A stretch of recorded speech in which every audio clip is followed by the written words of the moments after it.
Good morning all. ഞാൻ Ramakrishnan T B, SEBI registered research അനലിസ്റ്റാണ്. ഈ ഓഡിയോ കേട്ടതിന് ശേഷം ഡിസ്ക്ലെയിമർ കൂടി വായിച്ചു നോക്കണമെന്ന് താല്പര്യപ്പെടുന്നു.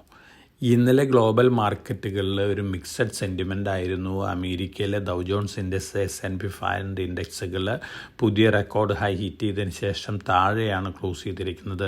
അതേസമയം നാസ്ഡാക്ക് സ്ലൈറ്റ്ലി ബെറ്ററാണ്. റസൽ 2000 ഇൻഡെക്സ് സ്ലൈറ്റ്ലി വീക്കായിട്ടാണ് ക്ലോസ് ചെയ്തിരിക്കുന്നത്. അമേരിക്കയിലെ ടെക്നോളജി സ്റ്റോക്കുകളുടെ കാര്യം നോക്കുകയാണെങ്കിൽ ഇന്നലെ ഒരു മിക്സഡ് സെൻറ്റിമെൻ്റ് ആണ്. മാഗ്നിഫിസൻറ്റ് 7 കമ്പനികളിൽ NVIDIA, അതുപോലെ തന്നെ മൈക്രോസോഫ്റ്റ്, ആൽഫബറ്റ്, ആമസോൺ ഈ കമ്പനികൾ സ്ലൈറ്റ്ലി ബെറ്റർ ആയിരുന്നു. അതേസമയം ടെസ്ല, ആപ്പിൾ, മെറ്റ പ്ലാറ്റ്ഫോം താഴെയാണ്.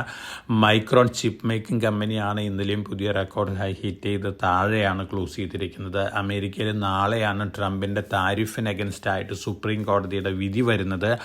1000-ലധികം കമ്പനികൾ ട്രംപിൻ്റെ താരിഫിനെതിരായിട്ട് സുപ്രീം കോടതിയിൽ അപ്പീൽ നൽകിയിട്ടുണ്ട്. തീർച്ചയായിട്ടും ട്രംപിൻ്റെ താരിഫിന് അഗൻസ്റ്റ് ആയിട്ടാണ് വിധി വരുന്നതെങ്കിൽ ഇതുവരെ പിരിച്ചെടുത്തിട്ടുള്ള താരിഫുകളെല്ലാം തന്നെ കമ്പനികൾക്ക് തിരിച്ചു കൊടുക്കേണ്ടി വരും. തീർച്ചയായിട്ടും ഇത് വലിയ രീതിയിലുള്ളൊരു വൊളാറ്റിലിറ്റിയൊക്കെ അമേരിക്കൻ മാർക്കറ്റിൽ ഉണ്ടാക്കിയേക്കാം.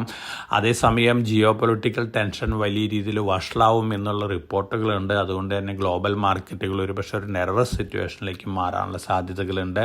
ഇന്നലെ യൂറോപ്യൻ മാർക്കറ്റുകളുടെ കാര്യം നോക്കുകയാണെങ്കിൽ ജർമ്മൻ ഇൻഡെക്സ് റെക്കോർഡ് ഹൈനടുത്താണ് ക്ലോസ് ചെയ്തിരിക്കുന്നത്. അതേസമയം UK ഇൻഡെക്സും റെക്കോർഡ് ഹൈനടുത്താണ് ക്ലോസ് ചെയ്തിരിക്കുന്നത്. ഇന്നലെ ഏഷ്യയിലത്തെ സിറ്റുവേഷൻ നോക്കുകയാണെങ്കിൽ ജപ്പാൻ താഴെയായിരുന്നു. അതേസമയം മറ്റു മാർക്കറ്റുകളെല്ലാം തന്നെ ബെറ്റർ ആയിട്ടാണ് ഇന്നലെ ക്ലോസ് ചെയ്തിരുന്നത്.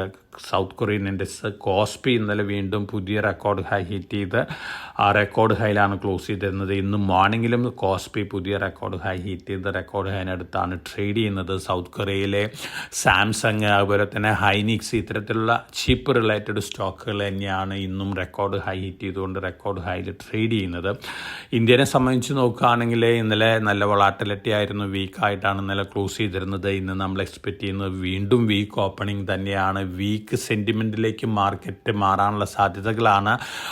മറിച്ച് നാളെ ട്രംപിൻ്റെ താരിഫിന് അഗൻസ്റ്റ് ആയിട്ട് വിധി വരിക, അതുപോലെ തന്നെ ജിയോ പൊളിറ്റിക്കൽ ടെൻഷൻസ് സെറ്റിൽ ആവുകയാണെങ്കിൽ, അല്ലെങ്കിൽ ജിയോ പൊളിറ്റിക്കൽ ടെൻഷൻസ് സോഫ്റ്റ് ആവുകയാണെങ്കിൽ, ഇത്തരത്തിലുള്ള സെൻറ്റിമെൻറ്റ് ഉണ്ടായെങ്കിൽ മാത്രമാണ് മാർക്കറ്റ് ഒരു പോസിറ്റീവ് സെൻറ്റിമെൻറ്റ് ഇപ്പോഴത്തെ അവസ്ഥയിൽ നമ്മൾ എക്സ്പെക്റ്റ് ചെയ്യുന്നുള്ളൂ. നമ്മളെ സംബന്ധിച്ച് Q3 റിസൾട്ട് സീസൺ ആരംഭിച്ചിരിക്കുകയാണ്. ഇന്ന് മുതൽ Q3 റിസൾട്ടുകൾ വന്നു തുടങ്ങും. അതിനനുസരിച്ചിട്ടുള്ള മൂവ്മെൻ്റ് ഒക്കെ എക്സ്പെക്റ്റ് ചെയ്യാം. അതോടൊപ്പം തന്നെ നമ്മൾ കമോഡിറ്റികൾ നോക്കുകയാണെങ്കിൽ ഒരു വൊളാറ്റൈൽ മോഡിലാണ് കമോഡിറ്റികളെല്ലാം തന്നെ. ഗോൾഡ് ഇന്ന് മോർണിംഗിൽ ട്രേഡ് ചെയ്യുന്നത് സ്ലൈറ്റ്ലി വീക്കാണ്. $4,444 പെർ ഔൺസിനാണ് സ്പോട്ട് ഗോൾഡ് ട്രേഡ് ചെയ്യുന്നത്. സ്പോട്ട് സിൽവറും ഇന്ന് സ്ലൈറ്റ്ലി വീക്കാണ്. $77.92 പെർ ഔൺസിനാണ് സിൽവർ ട്രേഡ് ചെയ്യുന്നത്. മറ്റ് കമോഡിറ്റികളെല്ലാം തന്നെ ഇന്നലെ സ്ലൈറ്റ്ലി വീക്കായിട്ടാണ് ക്ലോസ് ചെയ്തിരുന്നത്. ഇന്ന് മോർണിംഗിലും വീക്കായിട്ട് തന്നെയാണ് ട്രേഡ് ചെയ്യുന്നത്.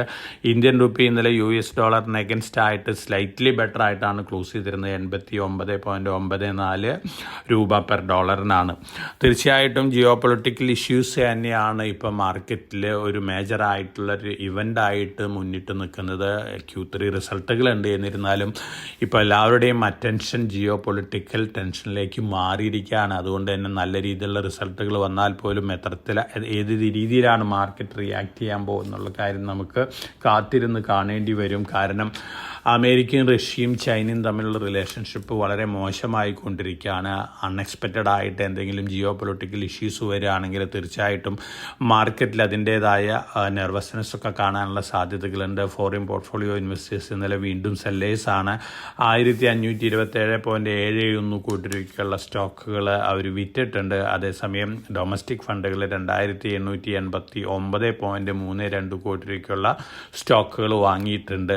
ഫോറിൻ പോർട്ട്ഫോളിയോ ഇൻവെസ്റ്റേഴ്സ് അവരുടെ സെല്ലിംഗ് കണ്ടിന്യൂ ചെയ്യാണ്. അതേസമയം ഡൊമസ്റ്റിക് ഫണ്ടുകൾ ബൈയിങ്ങും കണ്ടിന്യൂ ചെയ്യാണ്.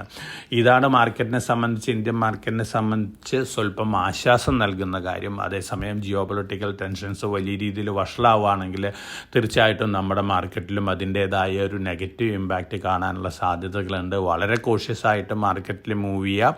വലിയ രീതിയിലുള്ള കമ്മിറ്റ്മെൻറ്റുകളൊന്നും തന്നെ ബൈയിങ് കമ്മിറ്റ്മെൻറ്റുകളൊന്നും തന്നെ അടുത്ത കുറച്ച് ദിവസത്തേക്ക് മാറ്റി വയ്ക്കുന്നതാണ് നല്ലത്. കാരണം മാർക്കറ്റ് വലിയ രീതിയിലുള്ള ജിയോ പൊളിറ്റിക്കൽ ടെൻഷൻസിൻ്റെ ഇമ്പാക്റ്റ് വരികയാണെങ്കിൽ നമ്മുടെ മാർക്കറ്റും താഴെ പോകാനുള്ള സാധ്യതകളുണ്ട്. അപ്പോൾ വളരെ കോഷ്യസ് ആയിട്ട് മാർക്കറ്റിൽ മൂവ് ചെയ്യുക. എല്ലാവർക്കും നല്ലൊരു ട്രേഡിൻ്റെ ആശംസിച്ചുകൊണ്ട് ഞാൻ ഇന്നത്തെ പ്രീ മാർക്കറ്റ് കമൻറ്റ് അവസാനിപ്പിക്കുകയാണ്. Thank you.